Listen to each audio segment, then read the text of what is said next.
Hi guys more new blog को आपन स्वागत। आज होची सावित्री अमावास्या तो से आम आसु झाड़ेश्वर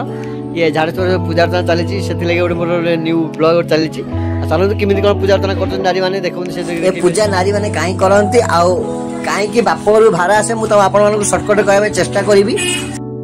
सावित्री सत्यवान ये पूजा सावित्री जी सत्य नारी थे राजकन्या थे सावित्री राजकन्या थे से बापा मो एकमात्र कन्या थे यपटे सत्यवान बापा सी भी राजकुमार थिला बेले अंधबंधु राज्य बहिष्कार कर किसी दिन गला जो समय एक युवा अवस्था से समय ये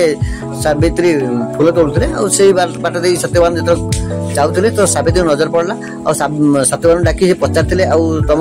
घर ठिकाना कौन कह तो बापा ना कौन कह सी कहते आईपटे सावित्री बापा प्रस्ताव पड़ा तो सी आसिक बापा को कहले बापा मो देख बर देखिया दरकार नहीं मुझे निजे बरपत्र ठीक कर तो सी बापा कहले किए बा कौन बर कह तो सी आड्रेस कहते नारद पचारे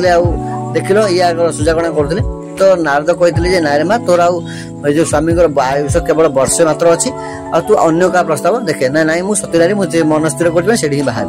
कथा रखी बापा से बाहर देते तो ये किसी दिन आके सुख शांति जीवन यापन करते बेले जो दिन अंतिम दिन से दिन सत्यवान कहते मुझे आज जंगल जी विहरण करने जी तो सावित्री भी जानता है अंतिम दिन से सावित्री भी सहित जिद कर जाते किसी समय गला मुंड बुले सी कहते सावित्री मो मुंड बुलाऊँ तो ये जानी जाइए सावित्री और सावित्री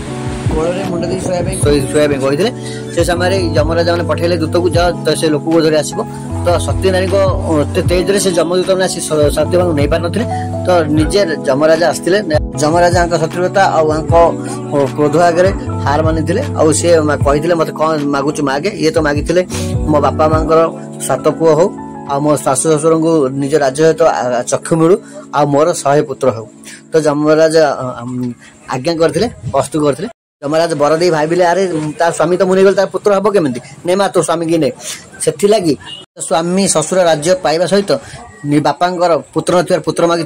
से बापा घर भार आसी था।